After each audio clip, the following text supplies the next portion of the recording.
Brand nerds. What's happening? We are back at you.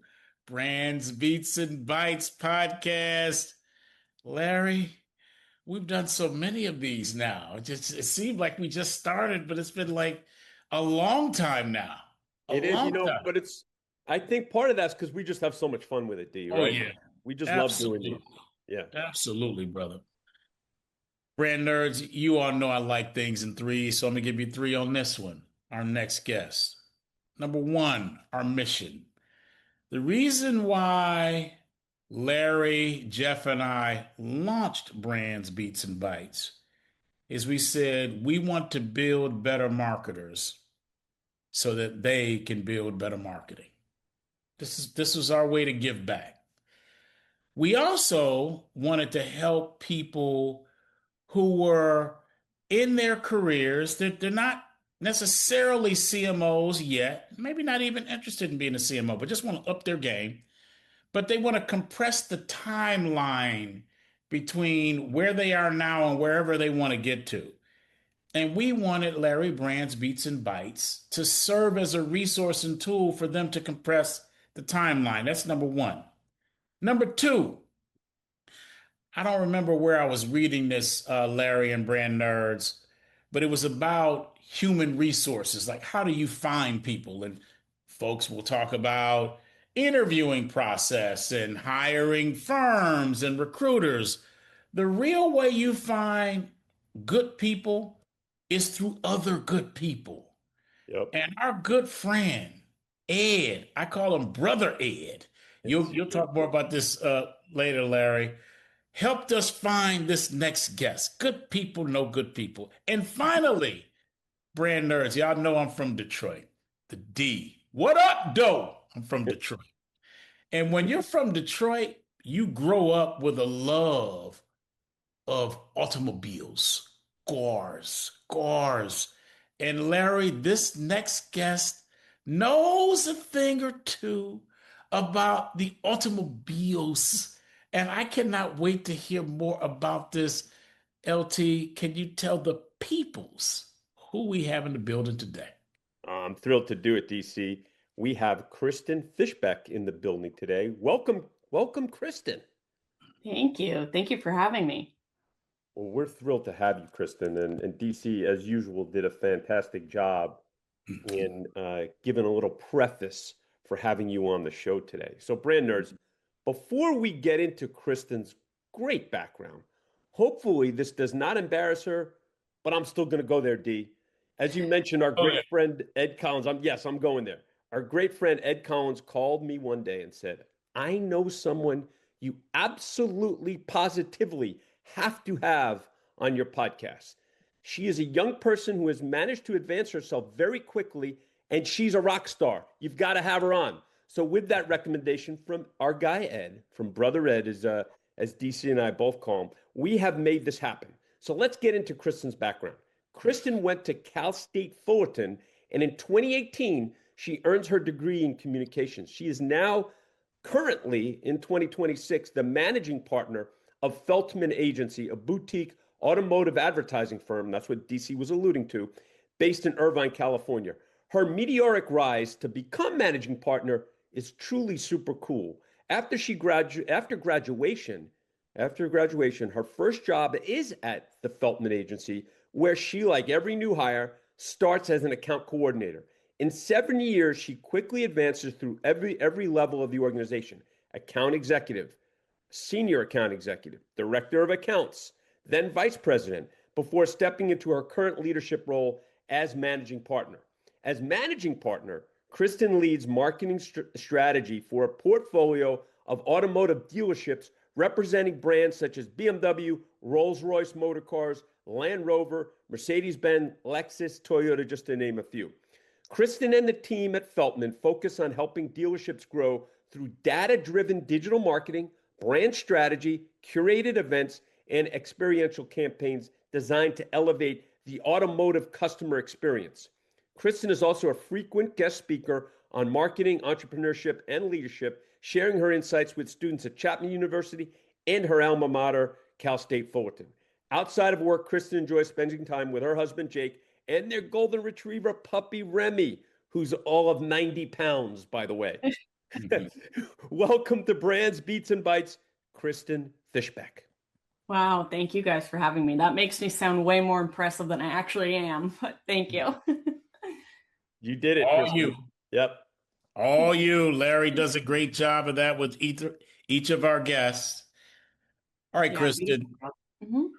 Our next section is Get Comfy, where we ask a question of our guests to get them sort of in the flow before we get into our next segment. Awesome. All right. As I listen to Larry go through your experience, so here you are, you're coming out of undergrad, you Hmm. go to a firm, and you stay there. Yes. Now, Kristen, for folks in your generation, Hmm. this is not common. All right. In Right. your generation, many will come out of school, go into whatever firm that they're interested in. If not being entrepreneurs, many become entrepreneurs. They'll stay there, I don't know, couple years maybe. Then Right. they bounce. They go somewhere else, get a title elevation, salary elevation, another 2 years, then they bounce. And they Hmm. and they play this game. And by the way, I'm not defaming the game. Like you Not can't at all. you can't hate the player, hate the game. All right. So Absolutely. I'm not hating it at all. You stay and you Hmm. move up and up and up and up and up. And Hmm. where you are now managing a partner when you started as a newbie. So Right. for the brand, you heard me talk about our mission up front. For the Hmm. brand nerds out there listening who are earlier in their career, Hmm. help them understand from your perspective, this is the way you might make moves Right. to elevate within a company, the same company, rather Yes. than bouncing around. And what should you not do if you Mhm. are looking to make that move? Yeah, great question, DC. So originally, I did kind of think along the lines of, okay, this is a smaller agency. Maybe I think I want to be at a big agency, but I'm going to Hmm. use my opportunity at this smaller agency to get some experience in the industry. And then I'll stay there, just as you said, 1 or 2 years, get some Hmm. experience and try to pivot to a larger agency. Because I Hmm. thought, bigger agency, more opportunity, bigger budgets, especially Hmm. in automotive. We Hmm. know the national brands, Toyota, Honda, all of those companies spend a ton on national advertising. Hmm. That was kind of my thought. But I did get my foot in the door at this small agency. And probably after 6 months to a year, I realized that there would be good opportunity for me to move up those rungs on the ladder because it's a smaller ladder, obviously, being with a small agency than Hmm. a big company that has a lot of red tape, probably a lot of internal promotions where it would be Hmm. harder for me to make those steps and probably Hmm. take longer at each step up the ladder.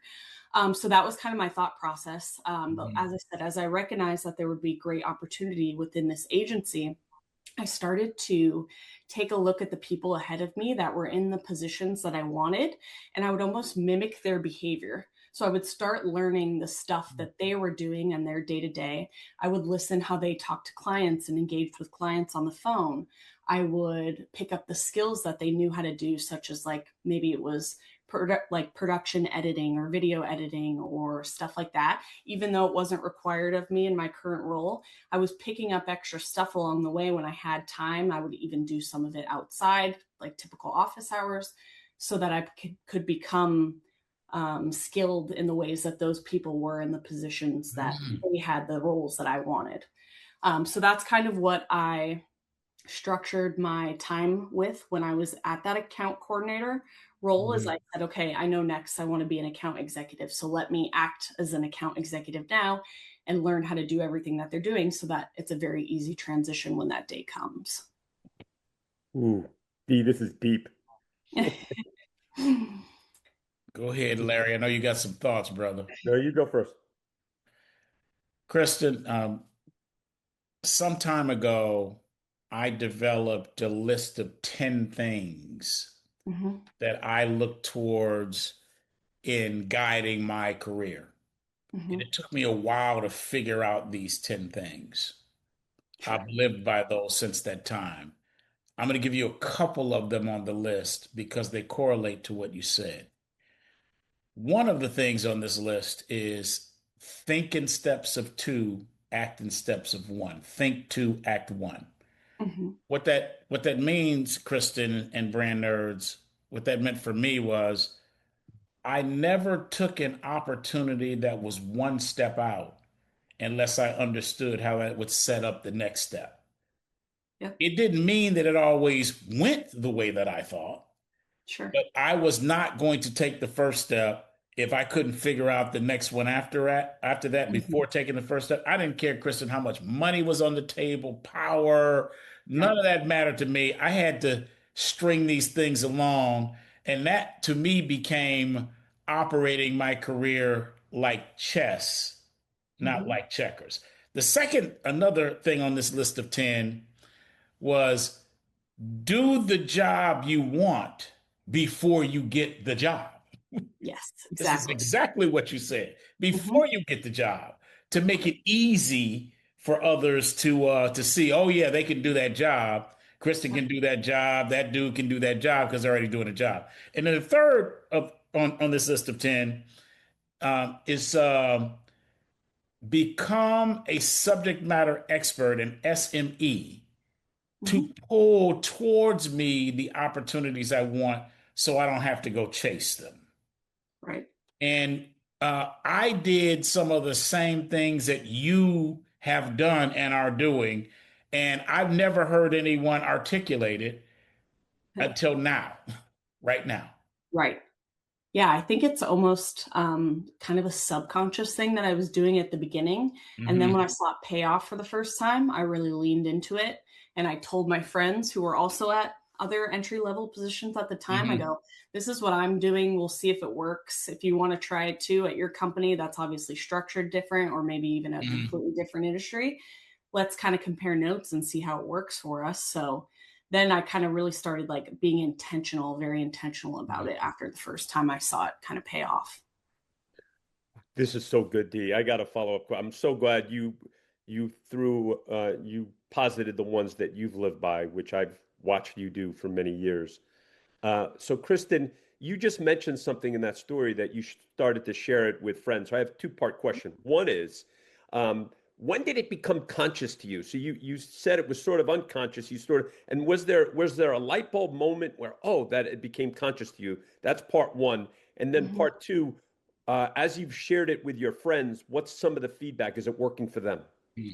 Yes. So the first part, light bulb moment was actually, so I had been with the agency for 1 year before the pandemic started. And so Hmm. during the pandemic, the agency had to furlough some of our staff members. And it really gave me the opportunity to step up to the plate because I was entry level and I had maybe a lower salary than other people at the agency had. I Sure. did not get furloughed. Right. But at that time, that's when I really got to prove my worth and prove all of the skills that I had picked up as an account coordinator, mimicking account executives. I got to put those to use during the pandemic. And then that's right when I got Hmm. promoted to account executive. So that was kind of the light bulb moment where I thought, okay, this thing that I was doing paid off. It worked. It And Hmm. not that's when only, you I'm sorry to interrupt. That's when you yeah, realized you didn't even realize before that you were sort of doing that unconsciously and it became correct. conscious. That's Yes. amazing. Very That's cool. exactly when that Okay. turned because not only did it help me keep my job and not get furloughed, but then I got the promotion that I was Right. looking for. Right. So that was the light bulb moment where that became conscious for me. And Right. then, yes, my friends also shared that it worked in their industries, at their companies as well. I think some of the friends that were with larger companies, our company's boutique, so we had about 10 full time employees at the time. Right. Larger companies, it seemed a little harder for them to make those moves up the rungs of the ladder, as I discussed before, because I think there's kind of more people in line for those Sure. promotions above them. But the friends that are on similar sized companies, they did share that it worked for them as well. Love this. Yeah. It's great stuff. So That's really great stuff. D, anything to add? I don't have anything to add. That's dope. What a great way to start. Oh, Kristen, you started amazing. Oh, Uh, good. I'm yes. glad. D, you want to, should we go to the five questions? Let's do it. 5 questions, Kristen. So Larry and I go back and forth until we arrive at five. I am up first. take yourself back. Okay. You had a branding experience, engaged with a brand, and Kristen, you just could not get enough of it. Mm-hmm. This was like your thing. This was your thing. You fell in love with this brand or brand experience. Mm-hmm. What was that for you, like a first love? Yeah. So one brand that really stood out to me when I started paying attention to advertising was Audi. I've always Okay. grew up loving cars. My dad likes cars, so Audi ads really started sticking out to me. Okay. I remember watching a Super Bowl commercial they did in 2017, and it was titled "Daughter." And this ad showed a father and with his young daughter on a go-kart track, and he's talking to the viewer, and he's wondering if his daughter will grow up in a world where she's valued at the same value as men. And at the Hmm. end of the commercial, Audi made a statement about their commitment to equal pay for equal work. And I just thought Hmm. it was powerful because it was more branding. They weren't necessarily talking about the features and technology of their newest car or horsepowers or whatever like that. They were Hmm. telling a story about opportunity and confidence. And the reason it stuck with me, as someone who ended up building a career in the automotive industry, which is historically male dominated, it just reminded me that if you're confident and willing to put in the work, you belong in any room. And then I followed Audi after that, just all the branding campaigns that they did. They're really, I think, powerful in the message that they send. And it's not always just those hard sell kind of car ads that a lot of other manufacturers and OEMs do. Oh, D, I know you're loving this. I am Yeah. as well. So, brand nerds, one of the things hopefully you're discerning from Kristen is that she's a deep thinker. And here's somebody who's dealing with a lot of automotive brands. And by the way, these are some of the most blue chip and brands, and they all have their own brand efficacy. So she's talking about Audi, which Kristen, if I'm not mistaken, do you guys represent Audi right now? So funny. So we do not have any Audi Yeah, clients right now, but yeah. one day, Okay. yeah. Yeah, which is funny, but again, the point is that you're really taken by by the brands in automotive, and DC and I love talking automotive brands. As he said, he is somebody from Detroit. I'm from New York. I don't have the same. Um, it's not in my DNA, but I do love me some car brands, and I think that car in today in 2026, if you don't have a brand, and again, we're not using that word. Some people use that synonymously with marketing. We do not. Brand and marketing are completely different things. When you Mhm. have a brand that people are emotionally connected to, that's what you're going to have to hang your hat on. If you don't continue to build the brand, those brands that were once emotionally connecting are gone. They're literally gone. Need I Yeah. say the Pontiacs of the world, right? And Right. and so what's really cool to me is that you pulled out that ad, and I remember that ad, and it was very emotional, and it was very much targeted toward elevating what Audi is about as a brand, right? Right. Not a Hmm. car, as a brand. So I love how the way your mind thinks, and again, we were joking, Branders, before the show. We were getting ready. We all have had or had dogs, and we're and Kristen made a joke that we're all of the same people.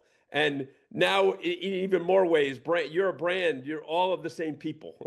Right. So You that's guys my are my reaction. people. Yep. Absolutely. D, I know you have some thoughts. Yeah, brand nerds, you know this. Kristen, you don't know this. I'm a girl dad. Uh-huh. Uh, I Awesome. have, I have three daughters, and that is the total of my children, three. And because I grew up as a car lover, and I am still afflicted to this day, uh, all of my daughters have some element of that, all of them. Hmm. You mentioned Audi. When I lived in Irvine, because we lived in Irvine Oh, for a cool. bit, and then we moved to Calabasas after Irvine. But when we were in Irvine, I bought a an Audi S8. This is in 2007. This is going back way back. V10 motor, Lambo, Gallardo motor. Right. And I used to have my babies in this car.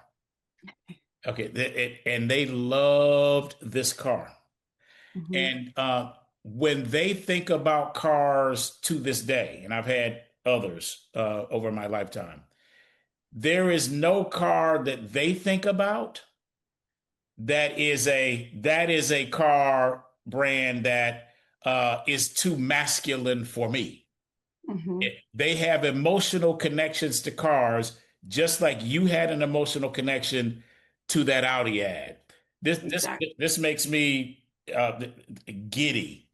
The Mm-hmm. other thing, brand nerds, I just want to go back to something you said, Kristen, and brand nerds. I want you to remember this, all of you brand nerds, is that if you put in the work, you belong in any room. Yes. That's strong. Yeah, Yeah, that's I can strong. believe that. Mm-hmm. Cool. Well Absolutely. said. Well Larry, said. next question. You got anything else? Nope. Next question. Let's do it. Yep. Yep. So, Kristen, who has had or is having the most influence on your career? So I think the person who's had the most influence on my career is Craig Feltman. He's the founder of Feltman Agency, and now he's my partner. He really taught me the automotive industry from the inside out. He's also been a mentor to me and pushed me beyond what I thought I was capable of. So that's a very important person who's had an influence on my career.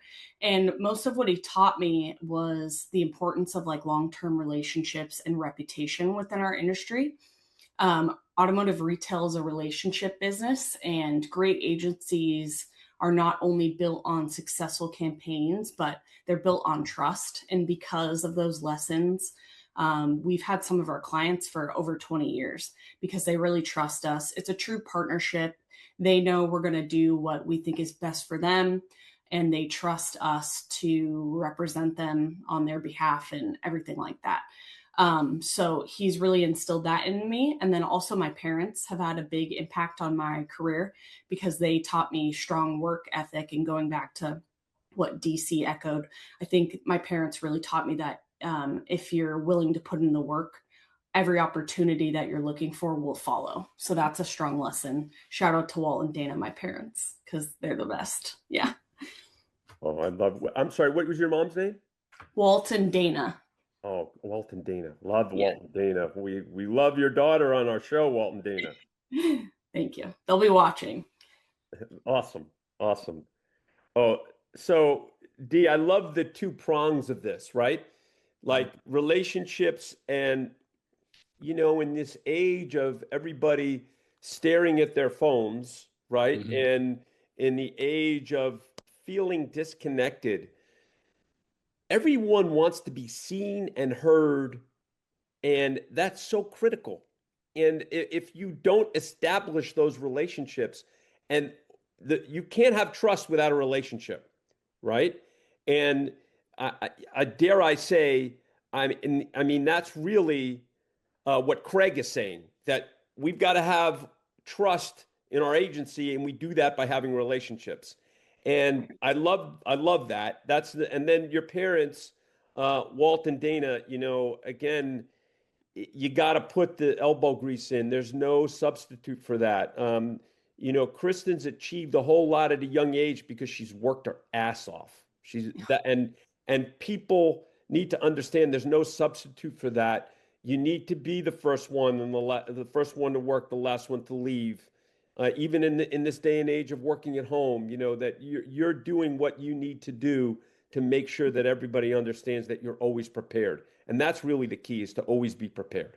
So I Yes, love absolutely. those. Absolutely.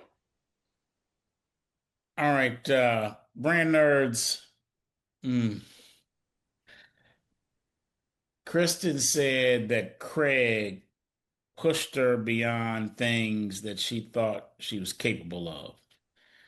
And Kristen, when I look at business and I try to find something in it that maybe isn't so obvious to others, Mhm. I will look for things that are pure, not in business, to draw a correlation. Sure. I'm going to do that now. So when I'm training in the gym, I'm very aware that if I don't know, let's say I'm training biceps. When I'm in pain training Mhm. my biceps, I know that the muscle is tearing, and that pain is eventually going to result in the muscle rebuilding itself, repairing, and becoming stronger. Right. The body is pure. It's not going to be motivated by what I'm trying to trick it into doing. It's like you break down this muscle, the purity of the bottle says we're going to repair it so that you can grow. But there is some discomfort in it. Mhm. Your career has grown Mhm. at Feltman's. Where did Craig push you where you were uncomfortable? Great question. Great question. I would say the first avenue that I was kind of pushed out of my comfort zone was speaking and actually leading client meetings, and not just Mm, one-on-one client meetings or one-on-two. These were like big client meetings at the beginning, where I kind of realized, hey, this public speaking is a little bit uncomfortable. And I'm mm, like, why is this uncomfortable for me? What can I do to make this not so uncomfortable? And I started looking for other opportunities outside of work, to your point, where I mm, could do some sort of public speaking, mm, because then, however much I learned and grew in that department outside of work, I knew it would translate into work. So I mhm, would sometimes lead uh, meetings where I'm talking to like 15 people at a dealership about their marketing, about our mhm, plans for the month, stuff like that, which was very mhm, scary at the beginning. And it's gradually become more comfortable over time. Those other avenues where I started practicing outside of work were the speakings I've done at like Cal State Fullerton's Com Week that I've done every year since I mm, graduated. Speaking with students and giving them advice has helped me work on my public speaking skills. And that kind mhm, of all came to a head in September of 2024. As vice president of the agency, Craig had tasked me with coming up with some growth ideas on how to get a couple more clients within the mhm, agency. And mhm, one of my ideas was to speak at a conference called the Dealer 20 Group. So that's an industry conference for about 20 to 40 general managers of the same OEM, the same brand. So all Lexus dealers is the one that we went to, which mhm, was in Scottsdale. So rather than putting together kind of a sales pitch for this conference, I put together a presentation deck where I said, here are the top 3 things you should be doing for advertising at your car dealership. I wanted it to be informative. I didn't want it to come across, like I said, as a sales pitch, because I wanted them to be able to leave the conference that day with some skills. So this public speaking opportunity was very nerve wracking because I was speaking to all general managers. So there was probably no one in the room under the age of 50, I would say. And then I was the only woman in the room. mm, So it was very intimidating. But I knew that I had put the work in with my other public speaking opportunities to work my mhm, way up to something bigger like this. mhm. So the presentation went excellent. And then sure enough, we ended up getting 4 new clients just from that one speaking engagement. So Wow. we got a really good return on our investment there. But yeah, it was definitely that public speaking and meetings that kind of pushed me out of my comfort zone at the beginning. And then I said, okay, this is something I do not want to be having, cause me stress and everything. Why don't I work on this and get a little bit better at it? Wow. Love that story. Do you have a follow-up? I do not.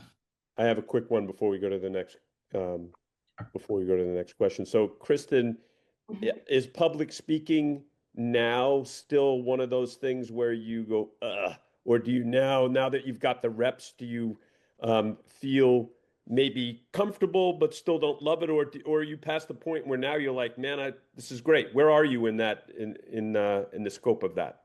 I think because I've put the reps in, I actually really enjoy the challenge that public speaking brings now. Yeah, So of course you do still get those butterflies right before, but as long as you've prepared and you're confident in what you're speaking about, it actually becomes a very fun challenge, in my opinion. So I enjoy it. that's great. I love that. Yes. Yeah. Ready for me to hit the next question, Do Larry? it. All right. You've had many successes in your career, Kristen. This next question has to do with none of them. Absolutely zero of your successes. Okay. Larry's already taken care of that. We Yes. now want to know your biggest F up. And this one, Kristen, by F up, we mean you. It's on you. You're thinking, you believed one thing, it went a different way. Now, sometimes, Kristen, we'll get answers like, well, my manager, my boss will be like, oh, no, no, no, no, no, no, brethren. We don't want to hear about the boss situation, the market Yes. change. We don't want to hear about it. We want to hear about your F up. And most importantly, what you learned from it.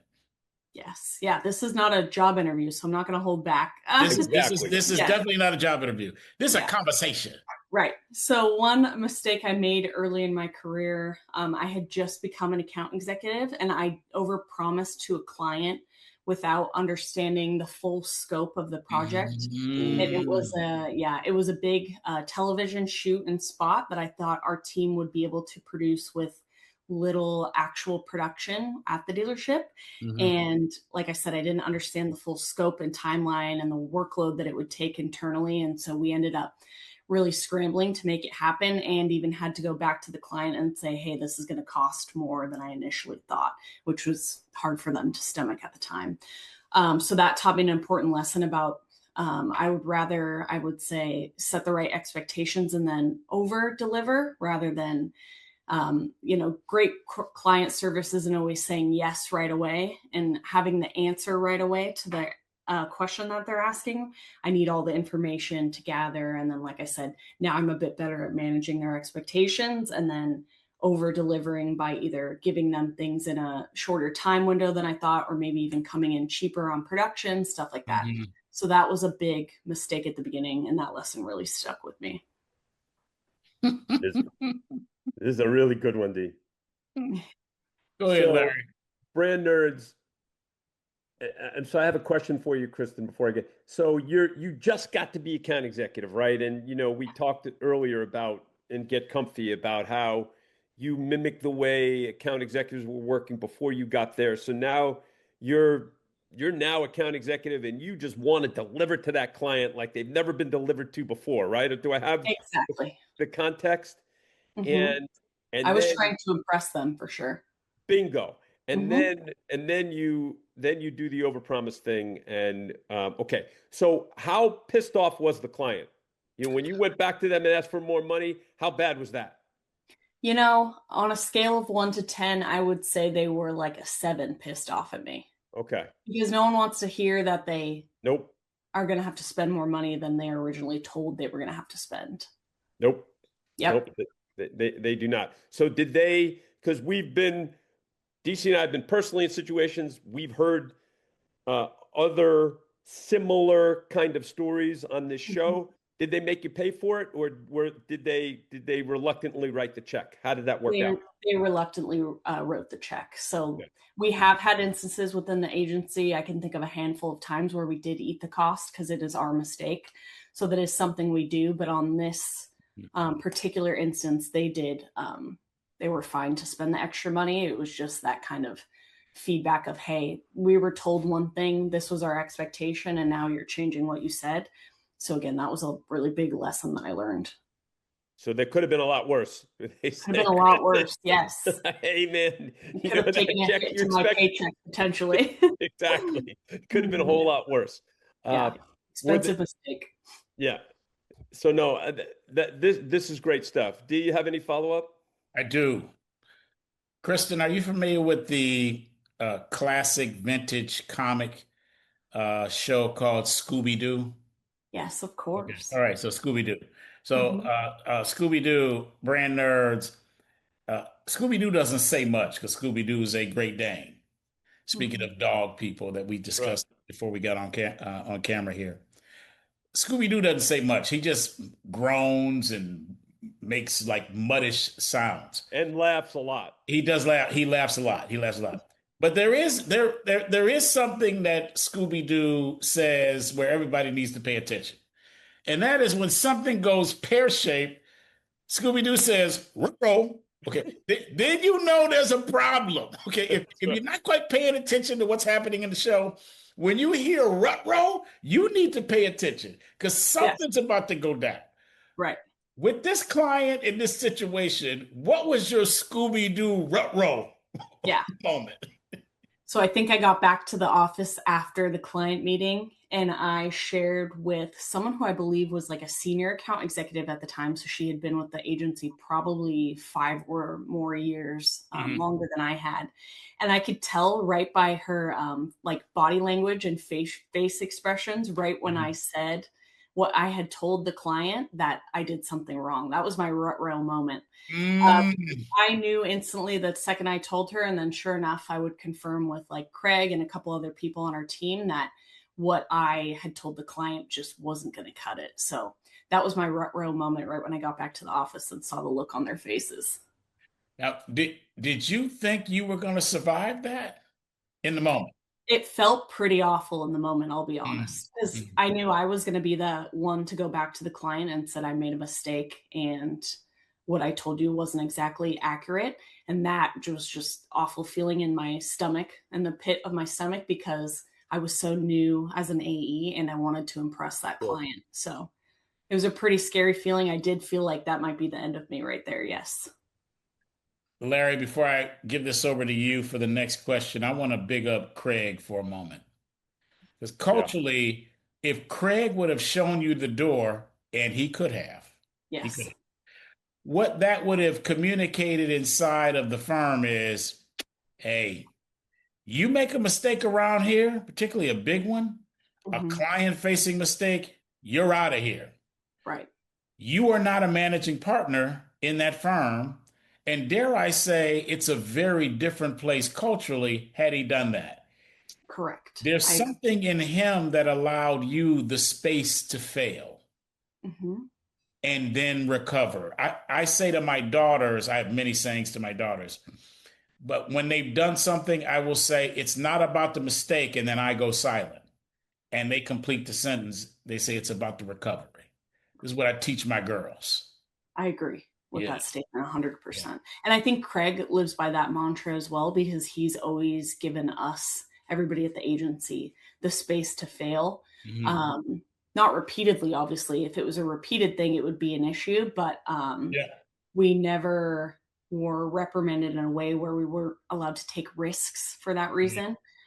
So it really created a good environment to work in for sure. Yo, Craig, we see you, brother. Yes. See you. All right, Larry, next question.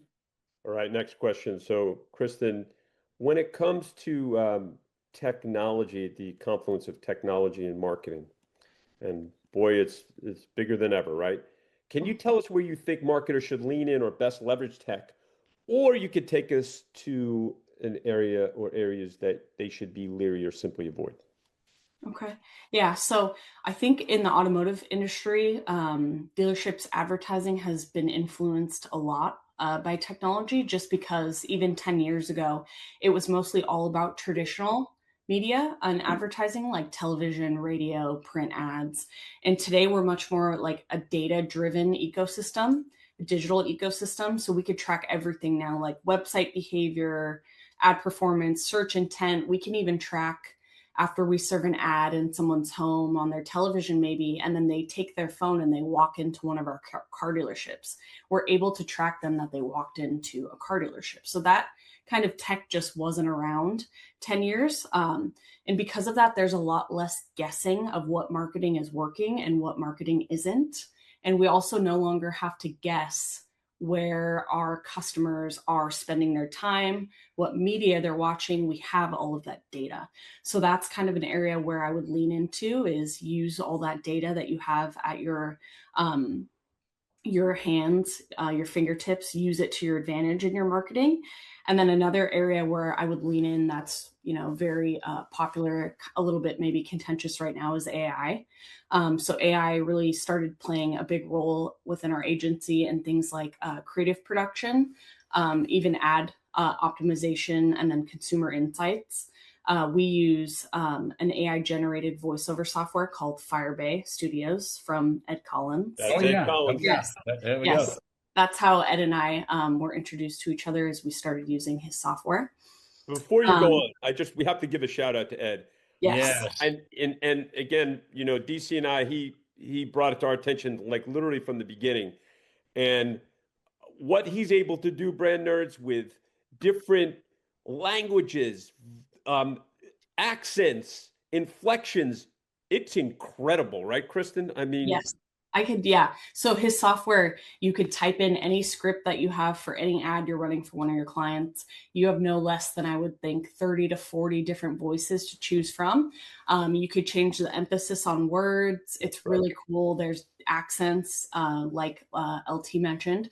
And it's also cut our production times and our production costs in half for the agency. So Wow. it's been a huge tool, because before we used to have to send out a script for a voice actor to perform. It would take a few days for them to get it back to us. Sometimes you would go back to them with changes, which would take a couple more days. It's Yep. also very expensive. So those two savings have really been just huge for our agency. We even cloned one of our general manager's voices so that we Ah, can Oh, wow. we could quickly create ads using his voice. And obviously that his voice software is only available to our agency, because that would be odd if he heard his voice out yeah. there in the world saying stuff. So, Kristen, question on that. This is very interesting. So, Yeah. does he say, "I'm Jack Smith from Irvine BMW" with the AI? Like, do you use it that way, or do you just use his voice for to make sure that you have the consistency of narration? So we use it for consistency of narration, but yes, we do have him introduce himself. So this Okay. client specifically is in the Bakersfield market, and Okay. he's very well known within the Bakersfield community. He does a lot of like nonprofit work and Oh, stuff like cool. that. So people know him well, which is why we kind of wanted that consistency across their ads using his voice. That's So yeah, cool. that's awesome that we've been able to do that with partnering with Firebase Studios. And then, at the end of the day, I think technology has made marketing more measurable, of course, but I still think the fundamentals haven't changed. You still need great creative and strong brand positioning, and then a deep understanding of human behavior in order to get those really impactful ads for your clients. Oh, here, here. What you thinking, D? I don't have anything to add. Well, actually, I guess I do. Uh, Brand nerds, in our field, you get better when you are able to adapt marketing and messages quickly. And in the area of performance marketing, you all know the A, B, sometimes CD testing to find out which of the four is working better and how do you optimize quickly. And the way that we used to do this is we would launch a campaign, let's say some radio ads, and then we'd wait to maybe track to see if there was some code associated with the radio ad. And if a customer comes and says, "Hey, I want to tell you about code, let's call it like purple," then you go, "Oh, they must have heard the purple ad." And therefore now with what Ed and his company are doing, and you're hearing this from Kristen, is that can happen. She gets 30 to 40 different voice options to choose from. And with a press of a button, boom, they're off. They're off. So my takeaway from this is, man, is it nice to have those options. I believe it also puts more pressure on the marketing folks to then separate the data from the insights. Yeah, because there's so much information available. Absolutely. Yeah, great stuff. All right, let's go to question 5, right? Last one, Kristen. You, Awesome. you can go anywhere you want to go with this question. What are you most proud of? Okay. I think what I'm most proud of is just the journey that I've had at the agency. And as you mentioned at the beginning, sticking with one agency for 7 years now has been something that I'm definitely proud of. Again, I started as an account coordinator and now I'm managing partner, and I've gotten to work with really cool brands, all of the automotive brands that we've mentioned today. I'm So happy that I get to work with. And also, just everything I've done has led to some really unique experiences, which are all part of my journey. I've gotten to do some crazy stuff that I could never dream of doing, like hosting a photo shoot for some marketing material that was in a private jet hangar at John Wayne Airport, or driving Rolls-Royces around Orange County. That's just a crazy experience. Or attending Monterey Car Week every year with my clients. Really fun stuff that I've gotten to have some cool stories come from and everything. It really just makes me realize how special the industry is. So I'm proud of that journey. And then I'm also proud of the life that I built outside of work. I'm married to a great man. His name is Jake, who's been incredibly supportive of my career and entrepreneurial path. So having that support system makes a huge difference, and has really just made me proud of both my personal and professional life. I'm loving this. I I got a silly follow-up question for you. So Sure. a little context, and then I'm going to ask you the question. So I had some friends. I've over the years done a lot of work with Nike, and a friend of mine at Nike, as most brand nerds know, they're based in Portland, and so is Adidas, and it Mhm. goes way back. There was a guy named Rob Strasser, who was the VP of marketing in the Air Jordan days, and he and Phil Knight had a real dust up, and he ended up being president of Adidas America. So he moved Adidas to Portland.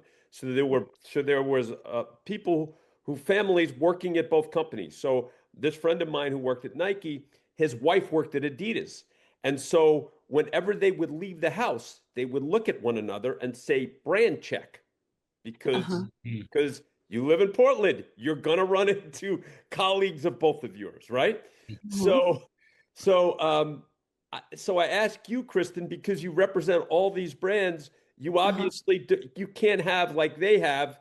It's clothing and sneakers. You can't have a lot of different cars.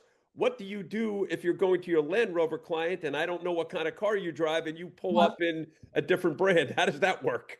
Yes, good question. So I drive an Audi right now. Back to Ah, the there Audi you go. tie-in. Yeah, that's my Yeah. favorite car brand Well, that personally. goes to the listen. I love that because that goes to Yes. your answer to question one. It's Yes. awesome. Yes, absolutely. So I drive an Audi right now. I have gotten a couple comments when I pull up to my BMW dealership I'm and they say, sure. "Hey, what are we going to do to get you out of this car and into this Ah, one?" yeah. And that's why I also said it's funny that we don't have an Audi client right now, because all of my clients offer, they're like, "I'll get you a good deal on one of our cars. Come on, just, let me get you out of that car."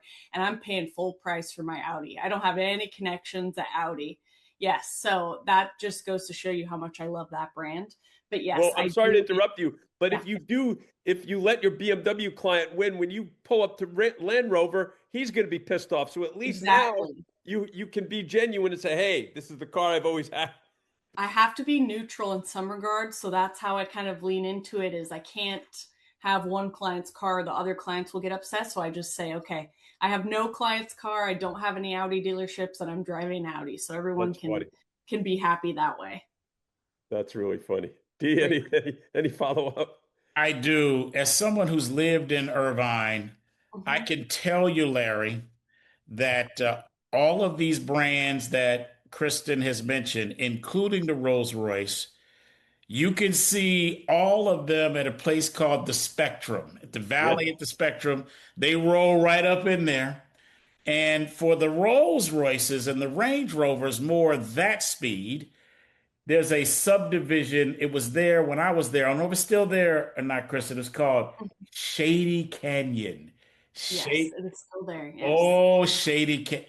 Larry, we are talking about beautiful homes, and you Right. you can see the roses snaking through there. Now, I finally say this on the car front, because I grew up in Detroit, where people would do all manner of things to their cars. When Right. MTV came out many, many years ago with Pimp My Ride, I'm like, I've seen that done Yeah. many, many moons ago. But there was Mhm. a time in Irvine, this is in the early 2000s, 2004, 2005, somewhere around in there, where Hummers were like a thing in Irvine. Yes. They were Uh-huh. a thing. And some of the Hummers driven by soccer moms now. would have spinners. This is in Irvine, California. I'm like, you've got to be kidding me. So Irvine, low key, is really a big like car thing. They Right. they like their cars in Irvine. They sure do. Yeah. We actually, going back to Shady Canyon, so our Rolls-Royce motor cars dealership is in Irvine, and we're right down the street from the Shady Canyon neighborhood. And I think once a year, they'll do kind of like a car show, but it's out on the grass at the golf course in Shady Canyon. Oh So we'll yeah. sponsor it and we'll go park our Rolls-Royces there because a lot of the people who live in that neighborhood are our clientele. So it Mhm. works that it's a good, branding position to be featured at that event because, yeah, the wealth in that neighborhood is just insane. Shady Canyon people. Yeah, Canyon. Let's drive They to like Shady their Canyon. cars. Yep. All right, D. When God, this show's going fast. Kristen, you are just so outstanding.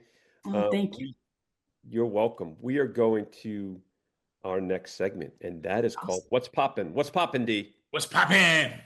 So, Kristen, this is our chance to shout out, shout down, or simply air something happening in and around marketing today that we think is good fodder for discussion. So, I've got one for us today, brand nerds. So, I read an article in Media Post the other day, which I'm an avid reader of because it really uh, has the latest and greatest as it relates to all different marketing. And by the way, you can really see through um, which is the articles that really are delving into what's going on in a topic, or the ones that are basically the PR of what the company has put out. Um, Mhm. so they put something out really interesting the other day, and I'm going to read just part of this to you guys, okay? Okay. Huh. And so the headline is with quote, smell like your ex, Suave taps Gen Z's thrifting fans. Okay. So I'm going to read you a couple paragraphs. Chances are good that most Gen Z women probably have an ex's hoodie cluttering up their lives, and Suave is using the insight to launch a purely social quote, smell like your exfoliating body wash campaign. The company hopes the new uh, I'm sorry, I just missed the part of it. The company hopes the new work will be the intergenerational push it needs, introducing the value based brand to a new group of consumers, ones who think thrift store jokes are funny, love scoring $5 dupe product, and want some on trend fragrances, including strawberry, citrus, etc. Rachel Beam, Schwab's CMO, tells CPG Insider what the brand hopes to accomplish. And I'm going to read you, there's two questions, and then I'm going to get into it. So the first question was, why the social only shift for Suave, and who is the new product line and campaign aimed at? So Rachel said, Suave is a household name and has high awareness amongst all age cohorts, but our brand health data shows that a younger generation doesn't have the same top of mind awareness and love for Suave as generations past. They didn't see us in their social feeds, which is the main way they interact with brands. We just weren't part of their conversations. We see this as an opportunity in the right time to both reintroduce the product at a moment when Gen Z is super enthusiastic about dupe culture and finding quality products for $5 and the right kind of messaging. Okay, so I'm going to skip ahead to Mhm. the crux of what I want to discuss with both of you. Mhm. Okay. So then the last question is this: how big a role will this new product play in your lineup? And this is Rachel Beam saying, we've been owned by Yellowwood Partners, a private equity firm, since being carved out of Unilever in 2023. In the last 2.5 years, we've got all new people, approaches, and innovation pipelines. It's been a renaissance for the brand, and this is absolutely one of our top bets for the year. Body wash is a top 2 category for us. We know we have a product that consumers absolutely love and young people are interested in, and we know that this campaign idea resonated really well with our testing. Now it's time to watch sales data and media metrics, and so far we've been pleased with influencer responses. We're seeing a 40% posting rate to what we've seeded, much higher than we expected. Influencers love the fragrances and the $5 price points and are having fun with the tie-in to people's exes. Okay, so here's the question for both of you. Mhm. How many brands are languishing with larger companies and with just a little attention and investment can be resonant brands today and tomorrow? What do you guys think about that? And by the way, I think of car brands past too. That's why I thought this would be good conversation for us. What do you guys think? Kristen? So it sounds like Suave is trying to kind of pivot to reach the younger demographic, is what I'm hearing. So by Mhm. doing that campaign, trying to target Gen Z, I think they're really trying to adapt or die, it seems like, to the younger generation. They're saying, with that generation, there's not as much brand awareness top of mind. I definitely used their shampoos and stuff when I was younger, but as an adult, I have not used their products in a while. So I think it's a good idea to try out to connect with the younger generation. And I do think there's a lot of um, kind of just pop culture around X's right now that they're hinting on, which I think is good for like a pop culture tie-in. Yep. I know Target has dropped like a line of sweatshirts that say phrases about people's exes and stuff like that for both men and women. So I think what Suave is trying to do by trying to tie in the younger generation is a smart move on their end. And then it also sounds like they're putting the correct price points on those products by not making them super high end. But what they're saying basically is you're getting high end quality products for a lower price. So all of those things connected are what seems like it would be a great campaign. And I'm curious to see if they have some good results to share from that. D, before you talk, I just want to say one quick thing. It's a value brand that always has been, Kristen. So Right. that's what they hung their hat on.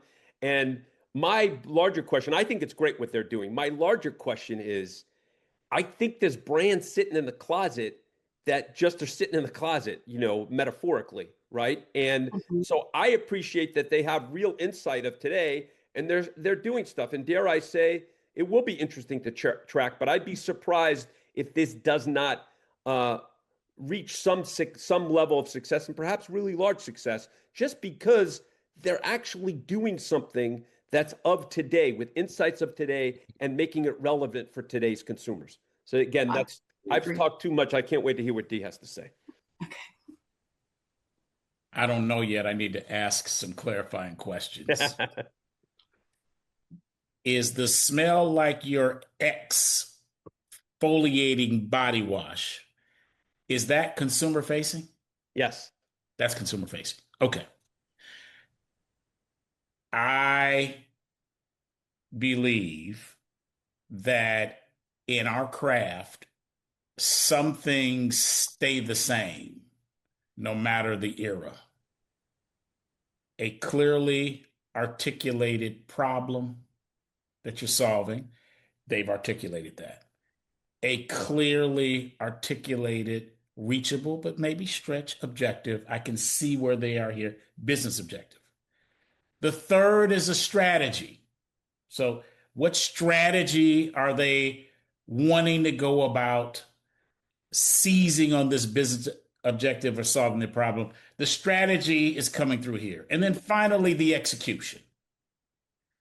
And you've now told me that this execution, in part, consumer facing, is smell like your exfoliating body wash. And by the way, they put the foliating part in parentheses, I'm which is so seeing that. they Yeah, kept the X, and so I, yeah, I'm they had seeing fun that. with that.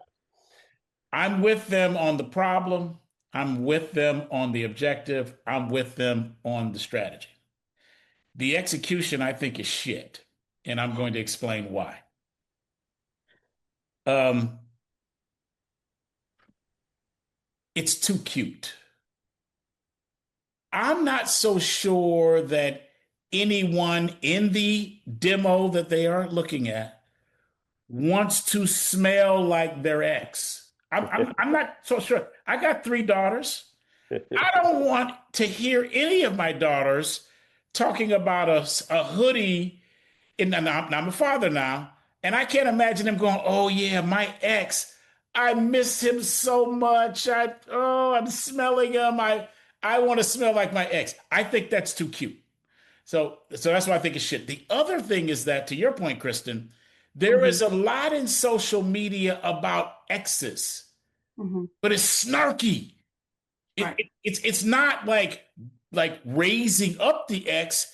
It's Correct. taking down the X. Like, Right, can you believe how dumb this X Mhm. was? It's really snarky. This is right. why people say of IG and as well as X, Twitter, it's undefeated because it can take you down quickly. So Right. I believe that they could have done a better job executionally by focusing on the X part of it, but instead of taking something that they think people want, which is to smell like their X, which I don't think is true, they take the X down. Yeah. See, and I wasn't clear with you guys. I wasn't here to judge this. I'm saying I just think there's huge opportunity for other swabs that are in the closet of brands at places like Unilever, P&G, Oh, and I dare agree I with that. say Yes. Pontiac, like Yeah. old Right. car brands that with the insight with all the things that you just said, D, to reintroduce, our old boss at Coke, Kristen used to say, Sergio Zeman, you've got to reintroduce your brand to a new consumer every day. And Yep. Yeah, so I like that. D, I think you're probably right. My point here is that we'll see whether they're successful and they'll pivot or not. My point is that I love at least the effort, and we'll see what happens. And I think Mm. that there's opportunity for other brands to be reintroduced in a way that's really relevant for today. That's where I'm going. I think they realized they needed to pivot, so that's what they're trying to do. And I Yep. agree. I think the effort is there. Maybe the execution is a little bit Right. poor, but they are at least trying to pivot so that they don't die and end up in a shampoo graveyard somewhere. There you go. That's right. That's right. Excellent conversation. Excellent. All right, we are at the show close. Kristen, God, this has been so great. I've had just a multitude of learnings. I'm going to cull it down to 7. So I'll Hmm. start with number 1. So brand nerds, like Kristen did early on, first unconsciously, then consciously. Carefully observe the people above you that you respect and you see are really good at their job, and then figure out what they're doing and how you can then make it your own. That's my little twist on what Kristen said. That's number 1. And DC said this in follow up to this conversation that about this subject. Do the job you want before you get the job. That's number Hmm. 2. That's Hmm. beautiful. Number 3, DC said this also. Think in 2 steps, act in 1. Think in 2 steps, act in 1. Meaning, always take a step, if you're going to take a step, that you know will help you in the following step. Hmm. That's number 3. Number 4, like Kristen has done with public speaking, what are your weaknesses that you can work on that will help elevate your game and ultimately your career? Number 5, great client service, and dare I say, serving your boss also. That's also a form of client service. Starts with under promising and over delivering. And brand nerds, you should err on saying, let me get back to you, rather than make a commitment that you can't hold. That's number 5. Number 6, when you are a leader, make sure you create a culture where it is okay to fail as long as you learn from it, just like Mr. Feltman has done at the Feltman Agency. And the last one, number 7, always be thinking about how you can be better in your job. And sometimes tech can be the way to help you get better, like Kristen has done with Firebase Studios, Ed Collins, shout out again, and more. Those are my 7. Awesome. I think that wrapped it up beautifully. DC, Nicely done, Larry. Nicely Yeah. done, brother. thank As you. always. Kristen, this has been an interesting journey for me on this podcast. And at this part of the show, I make a valiant attempt to articulate to the human before me, based on the conversation, what is it that I believe, and it's just my opinion, my humble Mhm. opinion, this person is offering that only they can offer of the 8 billion people in the world in the way that they can do it. Mhm. And some, Kristen, it'll come to me at the very end. It's like a canvas being painted. And at the end, based on the answers to the questions, oh, okay, this is what I'm seeing. Right. Others, it'll come in the middle. Yours, Kristen, started taking shape very early. Mm. And I'm going to walk through that now. Okay. In the get comfy section, when we were asking you about your career, and you stayed at one place, one agency, you're still there now, been on a Mhm. 7-year journey. You answered by saying this is how you elevated. You kind of looked around at others and said, I think I'm going to mimic that in your own way. I'm going to mimic that. Mhm. I'm also going to actually be more conscious. This is after you had your epiphany moment. Larry described it as a light bulb moment. When COVID hits and you get not only you get away from being furloughed, you're spared, if you will. You get a promotion. Mhm. And this is where you go, oh, being here at a smaller agency, less bureaucracy, I can move up. Smaller ladder, but I can move up that ladder. So you recognize that after being in the mix for a bit. Then when we got to the question on 5 questions about your first branding experience, you talked about Audi, and Mhm. you're an Audi driver now. And the BMW folks, they cannot get you into a BMW. You're going to be in an Audi for a little while longer.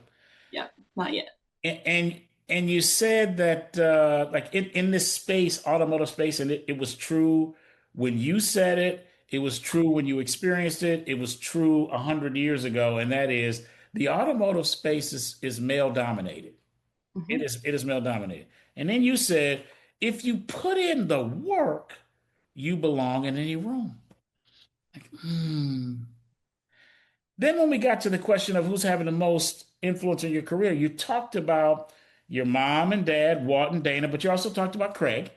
Uh-huh. And I asked you a follow-up question about, you said he kind of pushed you into places beyond what you thought you were capable of. I asked you about uncomfortable places, and then you brought up leading big client meetings, Mhm. speaking publicly. And then what you do, because you're a little nervous about this, you go seek out ways to learn how to be more comfortable public speaking. And then that prepared you for the moments when you had to lead big client meetings. Right. So much so that when you get to an opportunity to go in a room full of GMs when you are the youngest by likely some decades, Mhm. and you're the only woman in the room, you decide, I'm not going in pitching. I'm going to create a presentation, public speaking, Mhm. that provides these GMs tools so they can level up their marketing game. That was brilliant, by the way. Yeah. Brilliant. Thank you. This is as our UK brethren and sister would say, brilliant. This is good, Kristen. Thank you. And then you're welcome. And then it all kind of came together for me when you answered the question about your biggest F up, Mhm. where you overpromised to a client and you overpromised specifically in the area of production. Mhm. Production. You said we could do something for this client regarding production. And then you go back to the office after you sold it in, client's really happy. And then you talk to a senior person, 5 years that they're longer than you, and they're like, Ruh-Roh. So you know you got a problem. Right. And then you own it. Craig gives you the space to fail. You own it, you go back, you apologize, the client writes the check. Mhm. But you did make the mistake in the area of production and you didn't know how that was going to work for your career. Right. I find it uncanny that that's the area where you had your biggest F up. And it's now connected to your answer to the question of technology. We're in the area of production now with Mhm. Firebase Studio and Brother Ed. You're now working with a tool that cuts the cost of production in half with Yes. more options. So you had an F up in production budget, and here you are, I don't know how many years later, you Mhm. have now found yourself working with production in a way that is far better and at scale than before. Right. I thought, well, I'll be damned. Yeah, I didn't even put that connection together, so that's pretty amazing that you did He's that. crazy with this. He's incredible with this. That's really cool, Thank DC. you all. Awesome. So now I'm gonna go back to TV shows because I mentioned Scooby-Doo. I'm gonna Hmm. go old school and then more new school. Kristen, there was one of my favorite shows growing up and Brand Nerds was Kung Fu. Hmm. It featured a star, David Carradine. Rest in power. Rest in power. Occasionally, they would show you David Carradine as a young person, and he is learning to become a kung fu master. And what his teacher does in a few of these episodes is he holds his hand open in front of a young David Carradine who's training, and he has a pebble in it. And then he wants David Carradine to grab the pebble. Hmm. And when young David Carradine, raises his hand to grab the pebble, the Kung Fu master closes his hand. And for most of the show, when the Kung Fu master opens his hand, the pebble is still in his hand. But at some point, David Carradine gets that pebble. Right. Same deal. The master opens his hand. He's like, "Oh, you got it." That is his signal. Like it's time to leave now. You've learned. Modern day example: Star Wars. My nephew, Larry and Sherry's son, his name is Jake. Like your husband. Yeah. Awesome. Love Star Wars. Love Star Wars. And in Star Wars, the equivalent of a young David Carradine are the Jedis. They're Right. the Jedis. They are trained by Yoda. Yoda is the one that has these Jedis go from these younglings into like Jedi Knights. You have had your Yoda with Craig, and you have had your Yodas with Walt and Dana, which sums up for me what you do and what you are, Kristen. You are a Jedi Knight of the marketing game because that's how Thank you you. go about doing your thing. That's a really cool way to put it. Thank you. Yeah. Very cool. Welcome. Great stuff, D. So, Kristen, before we sign off, is there anything from this conversation that you've learned that you would like to share with the brand nerds? Yes. I think from this conversation, I've just learned that when you kind of put all of your thoughts together on your journey of what you've accomplished so far, it kind of helps you really put a nice bow on your journey and experience. And talking to you guys has helped me reflect and also kind of inspired me to think about everything that I have dealt with in a different light than maybe I was before. Not everything is just so, about work and I got this done and the work week went by. I like how you guys kind of package everything up and compare it to other lessons. And I just think it's really powerful. The branding opportunities that we have with the brands that we work with and the marketing work we get to do. It's a really special industry, no matter who you're working with. So I wanted to thank you guys for this podcast. I had a great time. Great. We did as well. That's a mic drop. We really enjoyed having you on the show. So, brand nerds, thanks so much for listening to Brands Beats and Bites. The executive producers of Brands Beats and Bites are Jeff Shirley, Daryl DC Cobbin, Larry Taman, Jay Tate, and Tom DiOro. The Podfather. That is he. And if you do like this podcast, please subscribe and share. And for those on Apple Podcast, if you are so inclined, we love those excellent reviews. We hope you enjoyed this podcast, and we look forward to next time, where we will have more insightful and enlightening talk about marketing.